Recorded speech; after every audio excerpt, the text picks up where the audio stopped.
Hey guys, it's Heather, the Butterfly Effect plant-based extreme weight loss. And I'm here with you on another weigh-in Wednesday. And I want to report my progress out this week. And I want to talk about how the week went because it was a hard week for me. The good news is I was able to take off 3 more pounds. If you're keeping track with me, my weight now is 272 pounds. My highest weight was 436 pounds.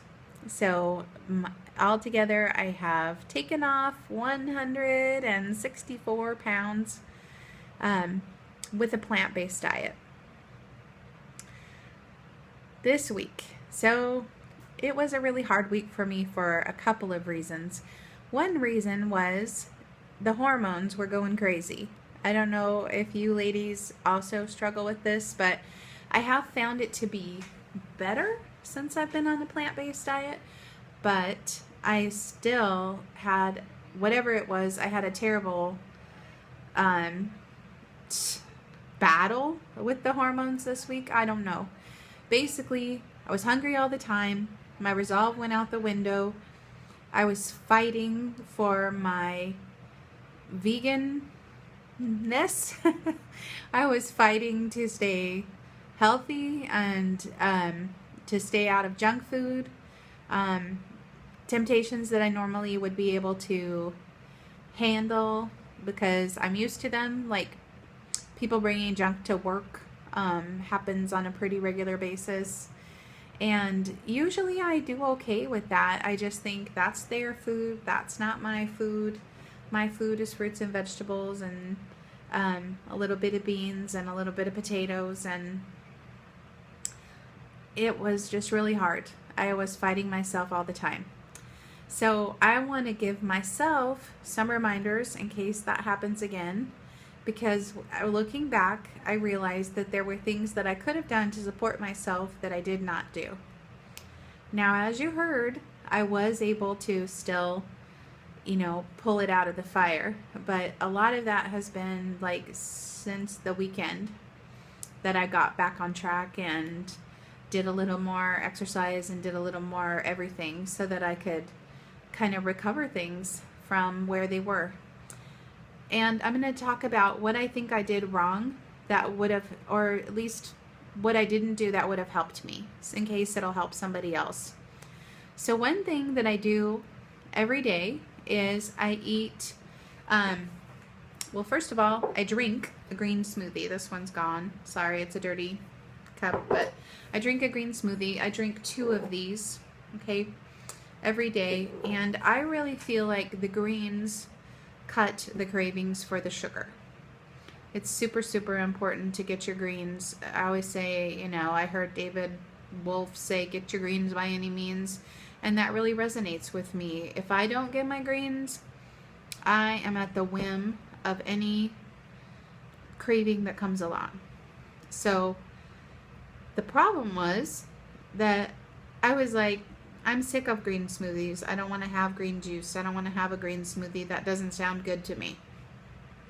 And that, I think is the hormones and the cravings talking.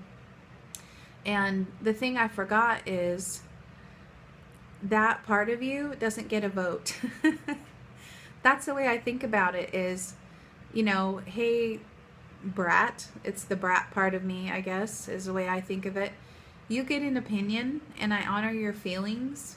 And you have a right to exist and you have a right to express yourself, that part of my personality, but you're not in charge. You're not the one who makes the decisions for us because those decisions are what got us in trouble in the first place.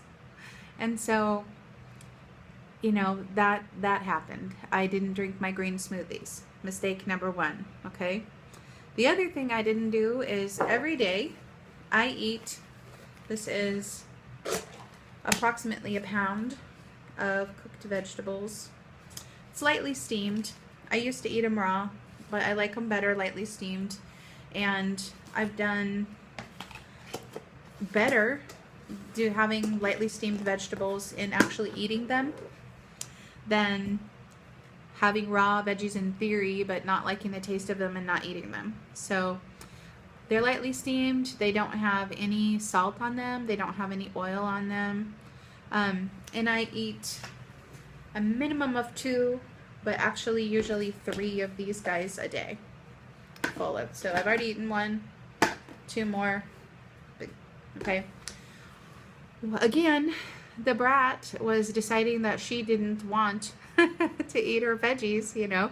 I wanted something yummier, and I wanted something probably with more salt, or I'm not sure exactly what I wanted, and I kept having to fight myself because I just wanted more and more and more food, but I couldn't define in my mind exactly what I wanted.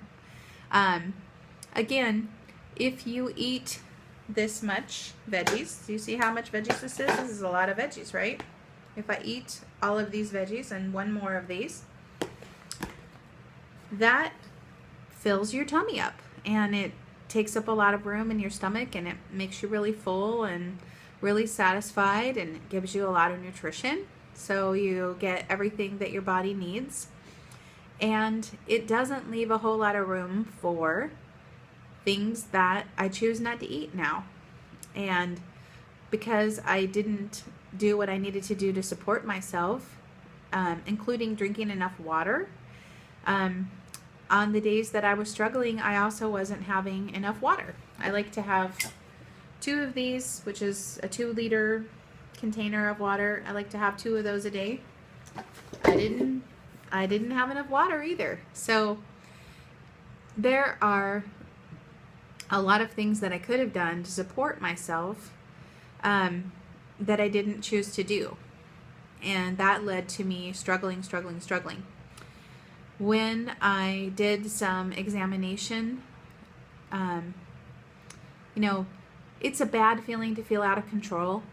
It's a terrible feeling. I hate that. I live with a lot of fear that I'll go back to the habits that I've had all my life that have led to the problem that I had. You know, you don't get to be 436 pounds by doing okay most of the time. And so it was a really ingrained habits that were, you know, taking my life slowly but surely. You know, maybe I wasn't gonna die as far as, you know, you have a disease and you're dying, but I might as well have been, because I had no energy. I was in pain all the time. I felt completely out of control. I felt hopeless. I just would, the only thing I could think to do would be to pray to God, God, please take this compulsion away from me, because it's going to kill me. And I feel like he answered that prayer, and he led me to a lot of things that helped me, which is in the form of having my greens, having my vegetables, having my water, doing a lot of exercise, having, you know, really nutrient dense kinds of starches. So I avoid, you know, your white rice. I don't eat any sugar. I don't eat any oil. I really limit my salt a lot. And when I have starch, it's extremely nutrient dense. For instance, beans, quinoa, potatoes, sweet potatoes, squashes, all of those are extremely high quality and high nutrient density starches, so they're not just empty calories. And I limit my portions on them. I know some people don't believe in limiting portions or limiting calories. I am doing what works for me and what has helped me, and, you know, what's saving my life. So I feel like I've been led to the right answers, and when I struggle, or when it isn't easy, most of the time, pretty easy. I've got it down. It's pretty routine. I do the same things, and you know me, I'm all about consistency. I'm all about do the right thing, do it over and over and over until you get the results that you want. That's how I feel about the walking. I do it every single day. That's how I feel about the smoothies. I feel about the greens. I feel about the veggies. Do the right thing, do it every single day, and you'll get the results you want. So luckily, I did get the results I want, but I want to let myself know if I get in that situation again where I want everything and it's really a struggle and it's really hard, that the first thing I need to do is drink my water, drink my smoothies, or, eat a salad or eat some kale chips or do something and eat my vegetables, because all of those things are going to help me to get back in the driver's seat and get back in control, so that I'm not coming here and telling you how I gained weight for the first time since I started back at this plan the beginning of this year. And I'm really grateful, and I am committed to 100% transparency, 100% accountability. If I screw up, I'm going to tell you I screw up. If I'm struggling, I'm not going to paint a happy face on it. Sometimes people struggle, sometimes they screw up. It's part of the deal. It's part of it. So here I am, imperfect, able to say, by the grace of God and the skin of my teeth, I was able to get back on track after almost going off track. I did do what I call like flirting with the devil, like eating things that are ostensibly on my plan, but eating too much of them, eating things like soy products, which I tend to avoid. I had a bite of a sorbet that had some sugar in it. I really, these are nothing that I should be doing. Any one of those things could have set me off and kept me off my plan. They're just things that I know don't work for me. So here I am, grateful to be back on track. Grateful to have you guys. I just appreciate you being here with me. I feel every time you hit like, I feel like, hey, someone's out there, they care about me, they're supporting me, they're on my side. I love my subscribers. I appreciate you guys so much if you subscribe, and share the video with someone else who's struggling. Share the video with somebody else who might be over 400 pounds, who thinks that there's no hope for them. We can do this. We can do it together. I'm sorry I'm tearing up. It was a hard week. Let's hope you guys have a better week. Tell me about your week. Tell me how I can support you. And let's have a great week together. Take care, you guys. Bye-bye.